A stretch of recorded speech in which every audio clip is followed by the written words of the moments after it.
Hello guys, स्वागत है आप सभी का आपके अपने YouTube channel GS from basics में।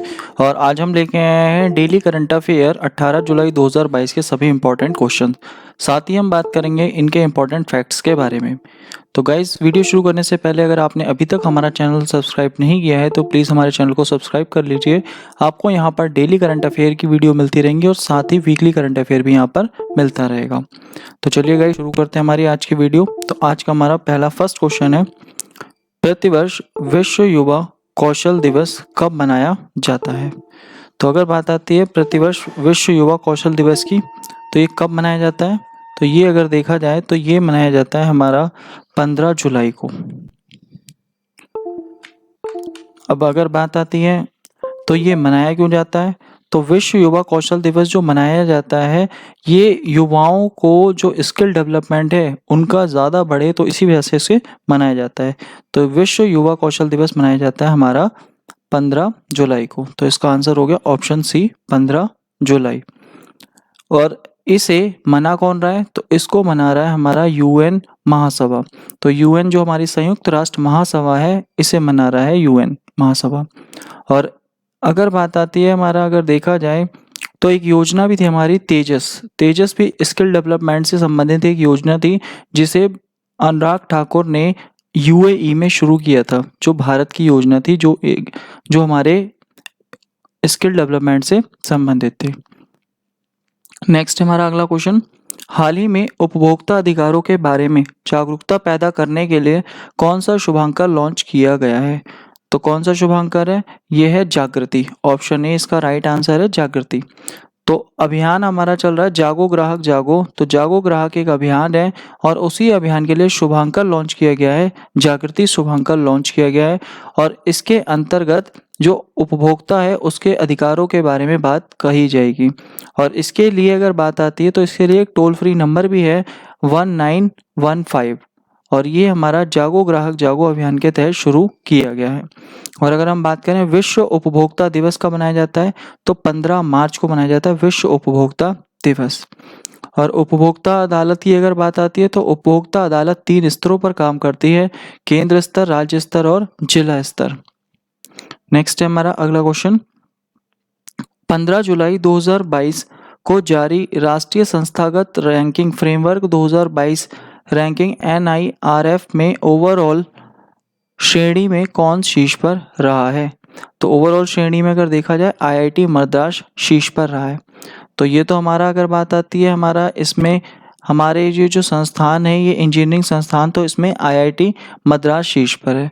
और अगर हम बात करेंगे इसके अलावा, अगर बात आती है हमारी कॉलेज में, तो कॉलेज में अगर बात आती है तो कॉलेज में एक नाम आता है मिरांडा हाउस। तो मिरांडा हाउस जो है, मिरांडा हाउस हमारा ये पड़ता है दिल्ली में। तो मिरांडा हाउस दिल्ली का एक कॉलेज है जो कॉलेज की श्रेणियों में शीर्ष पर है। अगर हम बात करें मैनेजमेंट में, तो मैनेजमेंट में अगर देखा जाए IIM, और IIM कहाँ का है? अहमदाबाद का। तो अहमदाबाद का ये शीर्ष पर है।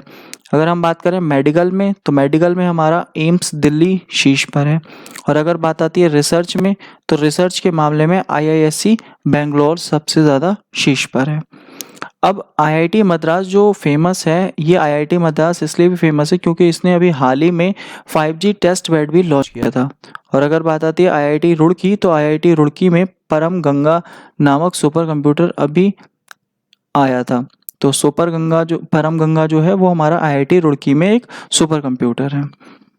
तो ये बात भी आपको ध्यान रखनी है।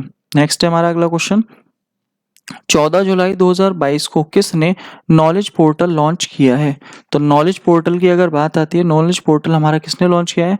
तो ये खादी और ग्रामोद्योग ने लॉन्च किया है। और ये क्यों किया है कि मतलब जितने भी हमारा डिज़ाइनिंग वगैरह का काम होगा खादी कपड़ों पर, तो उसकी बात कही गई है किसमें? नॉलेज पोर्टल में। और अगर बात आती है हमारा केंद्रीय माध्यमिक शिक्षा बोर्ड, यानी कि अगर बात आती है हमारी CBSE बोर्ड, तो CBSE बोर्ड की नई चेयरमैन कौन है? निधि छिब्बर। और अगर बात आती है राष्ट्रीय शैक्षिक अनुसंधान और प्रशिक्षण परिषद यानी NCERT की, तो NCERT के जो हमारे इस समय अध्यक्ष हैं वो कौन है? दिनेश सकलानी। तो इनका नाम भी आपको याद रखना है। नेक्स्ट है हमारा अगला क्वेश्चन, टाइम आउट 2022 इंडेक्स के अनुसार कौन सा शहर दुनिया का सर्वश्रेष्ठ शहर है? तो सर्वश्रेष्ठ शहर अगर देखा जाए कौन सा है, एडिनबर्ग है, और एडिनबर्ग स्कॉटलैंड की राजधानी है। अब एडिनबर्ग अगर बात आती है तो ये दुनिया का सबसे सर्वश्रेष्ठ शहर है रहने के हिसाब से। और अगर हम बात करें भारत का, तो भारत का कोई शामिल है? हाँ बिल्कुल है, भारत का मुंबई अगर देखा जाए तो भारत का मुंबई इसमें 14वें स्थान पर आता है। और अगर हम बात करें दिल्ली, तो दिल्ली इसमें 26वें स्थान पे आता है। तो भारत के दो हमारे अगर देखा जाए दो शामिल हुए हैं, मुंबई 14वें स्थान पर, दिल्ली हमारा 26वें स्थान पर, और पहले स्थान पर है एडिनबर्ग, और एडिनबर्ग स्कॉटलैंड की राजधानी है। नेक्स्ट है अगला, 14 जुलाई 2022 को केंद्रीय श्रम और रोजगार मंत्री ने किसकी अध्यक्षता में आयोजित ब्रिक्स श्रम और रोजगार मंत्रियों की बैठक में भाग लिया है? तो बात चल रही है हमारी ब्रिक्स की। तो ब्रिक्स अगर देखा जाए तो ब्रिक्स की जो बैठक हो रही है इस बार, ब्रिक्स की बैठक का जो आयोजन कर रहा है वो चीन कर रहा है। अब जब चीन कर रहा है तो इस बार अगर बात आती है चीन की, तो चीन अगर देखा जाए तो जितने भी कोई भी काम होगा तो सबका सब कौन करेगा? चीन। तो ब्रिक्स श्रम और रोजगार मंत्रियों की जो बैठक है वो कौन आयोजित कर रहा है? चीन आयोजित कर रहा है। नेक्स्ट है हमारा अगला क्वेश्चन, हाल ही में पद्मश्री विजेता अवध कौशल का निधन हो गया, वे थे? तो अवध कौशल एक सामाजिक कार्यकर्ता थे, और अगर बात आती है ये एक हमारा एनजीओ भी चलाते थे।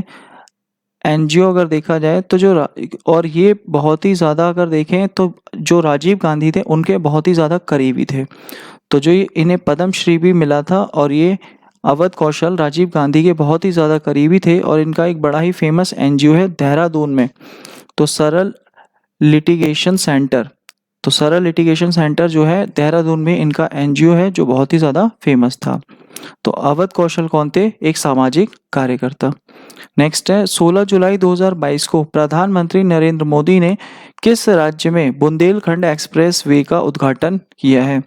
तो कहाँ किया है? तो अगर बात आती है इसका उद्घाटन इन्होंने किया है उत्तर प्रदेश में। और उत्तर प्रदेश में अगर बात आती है तो उत्तर प्रदेश में चित्रकूट से लेकर इटावा तक इसका उद्घाटन किया गया है। तो चित्रकूट से लेकर इटावा तक ये बनेगा, और लगभग अगर देखा जाए तो 296 किलोमीटर लंबा ये हाईवे है, एक्सप्रेस वे है। नेक्स्ट है हमारा, हाल ही में किस देश में AGM-183 ARRW हाइपरसोनिक मिसाइल का सफल परीक्षण किया गया? तो AGM-183 ARRW एक हाइपरसोनिक मिसाइल है, और हाइपरसोनिक मिसाइलें वो मिसाइलें होती हैं जिनकी स्पीड 5 मैक से क्या होती है? ज़्यादा होती है। अब ये जो मिसाइल है AGM-183 इसकी टेस्टिंग करी है अमेरिका ने।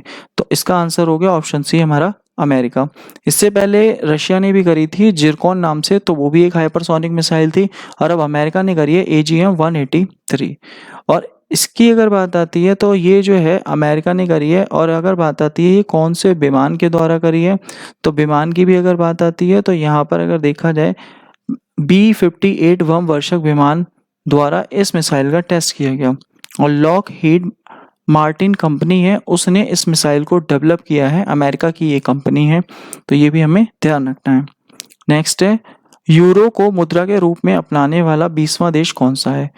तो यूरो की अगर बात आती है तो यूरो जो था वो अब तक हमारा 19 देशों में चल रहा था, लेकिन अब एक नया देश है उसने भी यूरो को अपनी मुद्रा बना लिया है, तो वो कौन सा है? क्रोएशिया।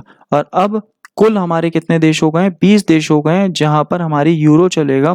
तो यूरो यानी एक मुद्रा है, यूरो मुद्रा चलेगी। तो यूरो मुद्रा अब क्रोएशिया ने भी क्या है? अपना लिया है। तो इसी वजह से क्रोएशिया का नाम हाईलाइट हुआ है। नेक्स्ट है हमारा लास्ट वीडियो का सवाल, तो 13 जुलाई 2022 को केंद्रीय मंत्रिमंडल ने कहां पर गति शक्ति विश्वविद्यालय स्थापित करने के प्रस्ताव को मंजूरी दी? बड़ौदा में, इसका सही आंसर है। और नेक्स्ट है हमारा आज का सवाल, प्रतिवर्ष 14 जुलाई को किस देश में बास्टील दिवस मनाया जाता है? तो इसका आंसर आपको हमारे कमेंट बॉक्स में देना है। साथ ही आज की PDF फाइल आप हमारे टेलीग्राम ग्रुप, व्हाट्सएप ग्रुप और डिस्क्रिप्शन बॉक्स में लिंक दिया हुआ है, आप वहां से भी डाउनलोड कर सकते हैं। और गाइस वीडियो अच्छी लगी हो तो प्लीज़ वीडियो को लाइक करें, शेयर करें, कमेंट करें और चैनल को सब्सक्राइब करें। Thank you guys.